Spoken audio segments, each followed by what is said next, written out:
Even if it takes 60 years, don't let it take 60 years.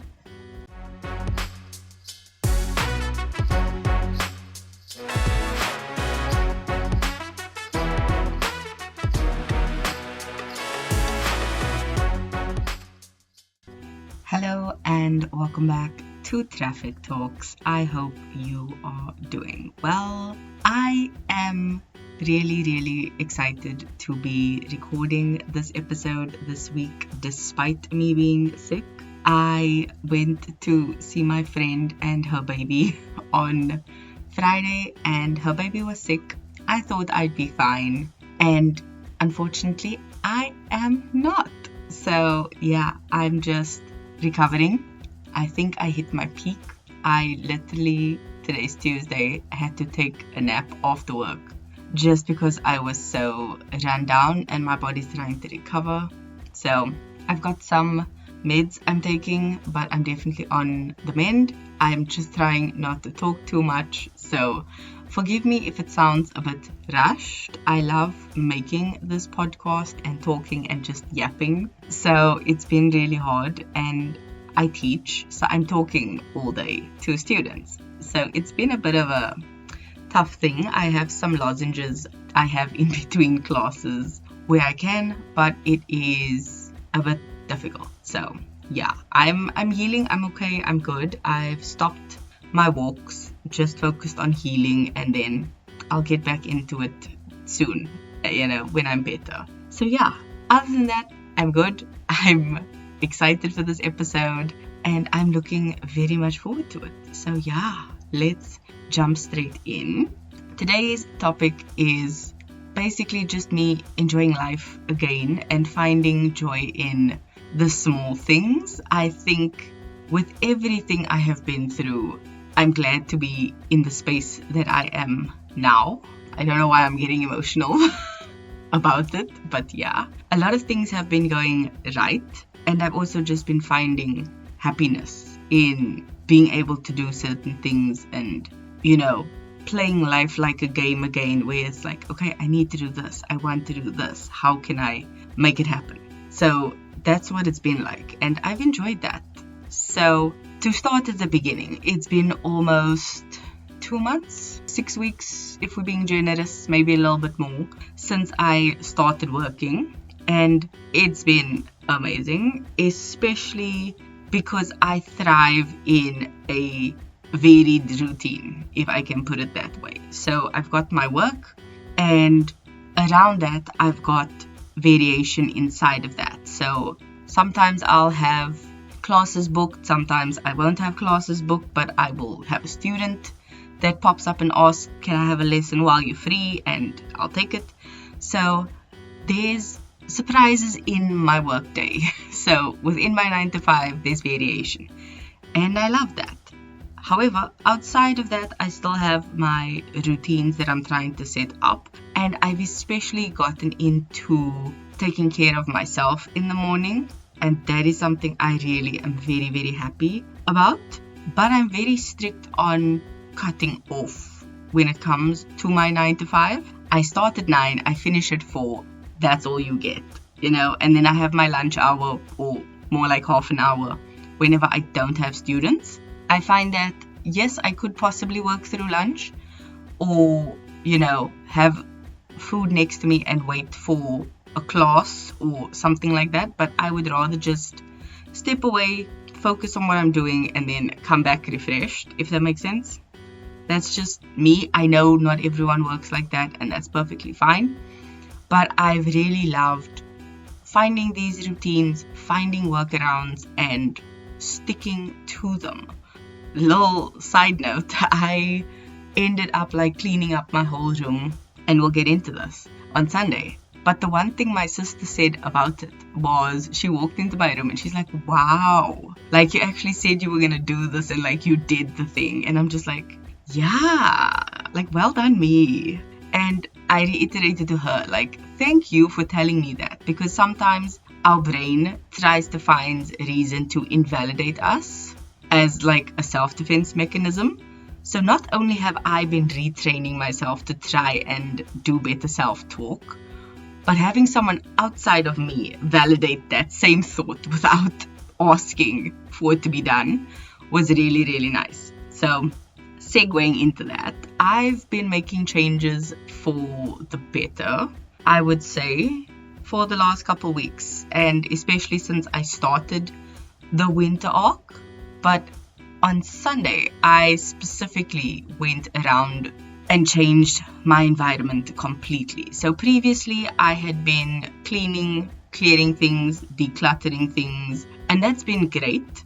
But the final push, I think, was on Sunday, and that was just to kind of really cement those changes.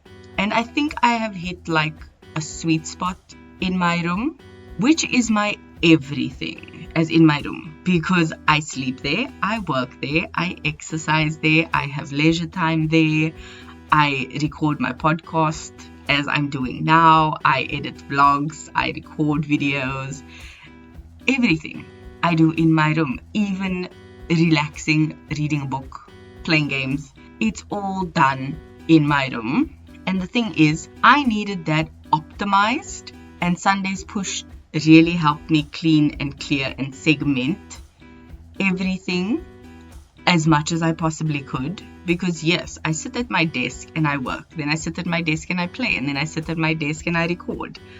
But having certain habits around those things or rituals is something that actually, goes back to the COVID times and the mental health series I did there, where I quoted research that showed having rituals around certain things, especially if you're using the same space, helps your brain change gears when doing those things. An example of this is, like now, I set up my microphone, hooked it up, opened up my equipment, opened up the applications I'm recording in. Those all help me switch gear into podcasting mode right now. When I work with headphones. So setting up the headphones, opening up the browser, opening and logging into the application and the website for my teaching. Those are all things that help me get into that zone. And having the limited space I have and having certain rituals around doing certain things has really made it easy to get those things done, especially because I have limited space and functionality is key. I'm using a space for my walking pad. Then I put my walking pad out the way, pull out my yoga mat, do a workout. It's all about optimizing everything, as boring as that sounds. But it's really helped me settle into my routines, and I'm very excited for that. So another thing around all of this and working has been finally making some money, which I think is nice. And budgeting is a thing I really needed to focus on now with my new income, because it fluctuates. I'm on a completely different pay cycle in a way that I've never been before, and that has been a learning curve. But I did tell a friend recently that I'm used to working with a budget over the last 2 years because I literally had no money coming in. So now that I actually have money coming in and not just going out, like, I'm golden, I'm brilliant. So I have my monthly expenses that I need to pay for, and I have things to buy, but I also still want to save, build up a backup, savings account, a little emergency fund, save up for things I want, and still have a little bit to spend so I can enjoy it right now. And I'm golden. I'm loving it. And as I go forward and get better and do better and earn more, I'm gonna enjoy that, because it's kind of like gamifying it once again. I don't know why that's been a thing with me recently, but like making a game out of doing things has really been fun. Especially like, in games when you get to the part where you have to buy or upgrade weapons or something, like you're only like, oh, I need to do this, I need to do that. That's nice to have. How much money can I spend? What can I do without? What can I wait until the next round? It's kind of like that. So I've been enjoying that part. And budgeting is something, and managing money, especially with budgeting, has been something I've done for as long as I can remember. And I think that's become easy the more you do it. And up until this point, it's been okay. And I think now that I've settled in a way, like I'm over the Wednesday of the year and of this trying time, I think it's kind of just smooth sailing from here, because I firmly believe that I am like over the hardest part right now of whatever I've had to go through for this time period. I'm not even gonna lie to myself and say like, no, nothing's ever gonna be hard again. No, I'm just learning I can do hard things, and I've done something hard in my life, and I'm grateful for that, because I've climbed a mountain, I'm on the other side, and I'm just like rolling down the other end. And that's the fun part, because having not even trailblazed, just plowed a new path in my life in terms of my career has been game changing for me. Making moves in my social media in terms of catching up, uploading vlogs, doing the winter arc, consistently keeping up with the podcast. I've done the damn thing. Health related goals that I wanted to work on, I've been making moves. Reworking my goals for the year in order to just achieve things has been incredible, and making the most of this very limited time I have on earth and trying to plan for like the best future I can, knowing life is really short, has been the one thing that's really helping me move forward, not only with eyes wide open, but like with actual enthusiasm for the future and not just dread. You know, with this state of everything, and not just in my country, it can seem harrowing, but I like to be very optimistic and positive. So I'm really trying to hone in and focus on that. So we'll see what happens, but I've been really excited to move forward in life. So I've just been enjoying things. I had a tin of coconut cream that I had separated in the fridge because I wanted to make ice cream with it. It's really easy. 2 tins of coconut cream, 1 cup of condensed milk, whip the cream, whip in the condensed milk, flavor of choice. Vanilla is usually like the base. And then you throw that in the freezer and Bob's your uncle. I did that, but I had the coconut cream in the fridge because I wanted to make the ice cream. I never did. And then the other day, I literally just took it out and I whipped it, and I'm just like, cool, whipped coconut cream on top of my coffee. And it is the best thing. If you are an OG fan of Mug and Bean, they used to make something called a Caribbean mocha, which was coconut milk and coffee, or mocha.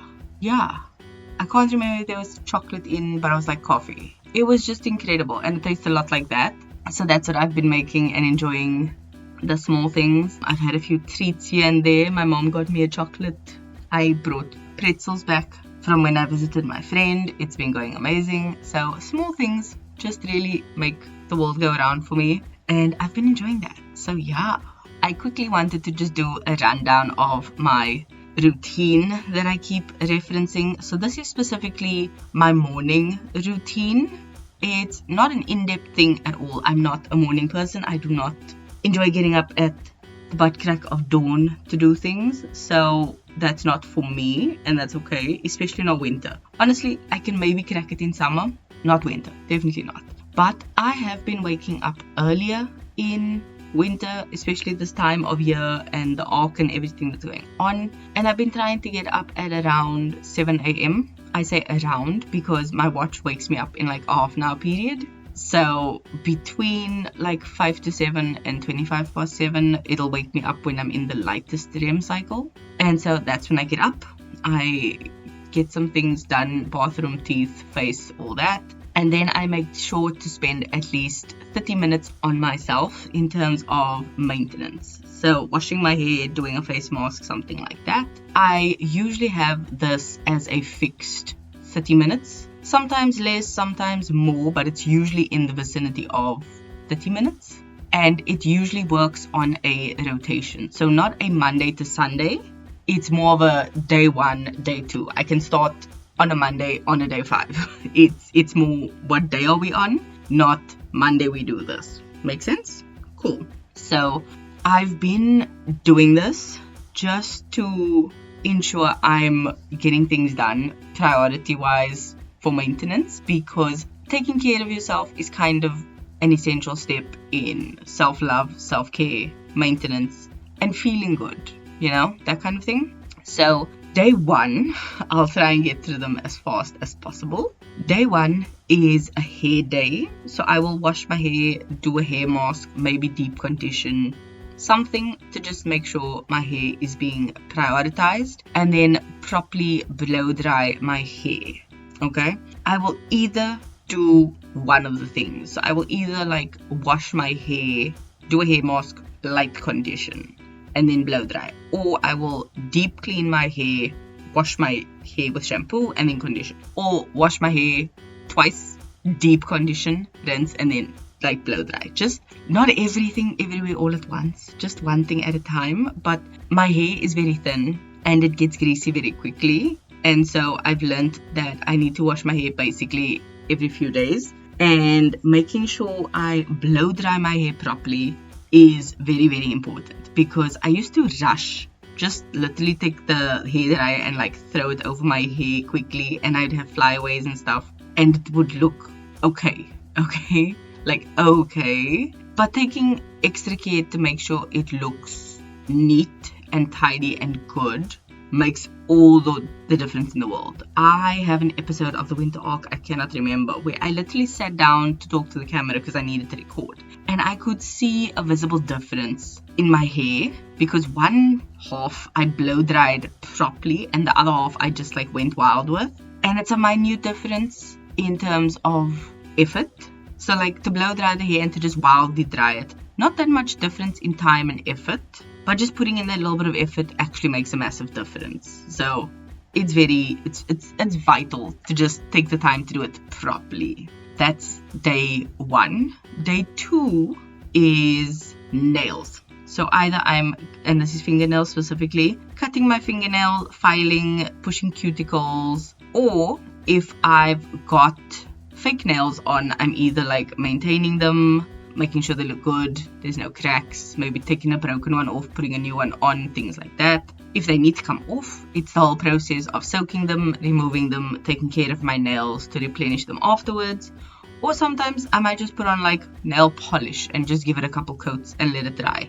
No big deal. That is day 2. Day 3 is a laser hair removal day. So this kind of takes a while, because you generally shave the day before, but my hair grows so fast I kind of need to shave the hair, laser it, and then you use toner to kind of go over the skin so that it's not just on fire the whole day.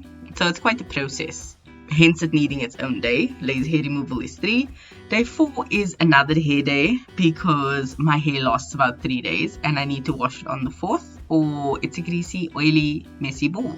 So day 4 is a second hair day for the rotation. Day 5 is a face day. This is maintaining my eyebrows, basically any spot treatments that I might need to do. If I've maybe done this on the previous cycle's maintenance day for my face, I've plucked my eyebrows, they're fine, I will maybe just pick up a few strays, get rid of them, and then maybe do a face mask if I don't do a spot treatment or something like that. But that is face maintenance. So face, shaving, maybe the mustache, doing all those things, face care day. Day 6 is another nail care day for the rotation, but this time for my feet. So I'll maybe even soak my feet, dry it, moisturize it, cut, trim, file the toenails, do all those things. But yeah, it's a nail day for my feet.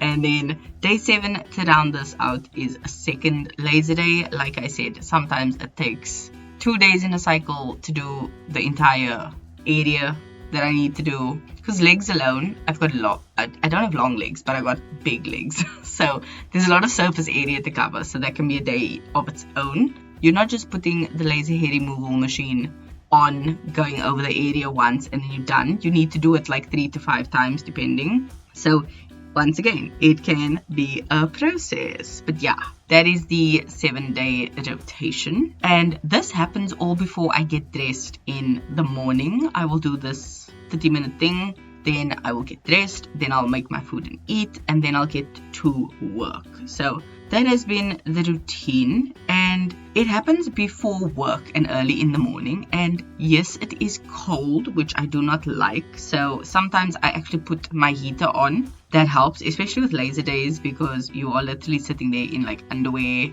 and it's cold. So yeah, that does definitely help. And because summer and spring, or rather spring and summer, are coming up in September, I am preparing for that. So that's good to get ahead. But yeah, that is all for this episode. The song of the week is a song called Happy Healed Ho by Herby. And if you have not listened to it, I urge you to please stop, drop, and roll over to your Spotify and play it, because it is such a good song. It's a manifestation song. It's a reminder that you need to focus on what you need to do. And it's different for everyone, but that's fine. Your focus is your focus. It's not someone else's. You do you. Don't look in the other lanes. Run your own race. Because everything that's meant for you will find you in the right time. Even if it takes 60 years. Don't let it take 60 years. Do what you need to do to get it sooner. Okay? That is all I have to say for this week. As usual, keep being a better being. And I will see you in the next one. Love you. Bye.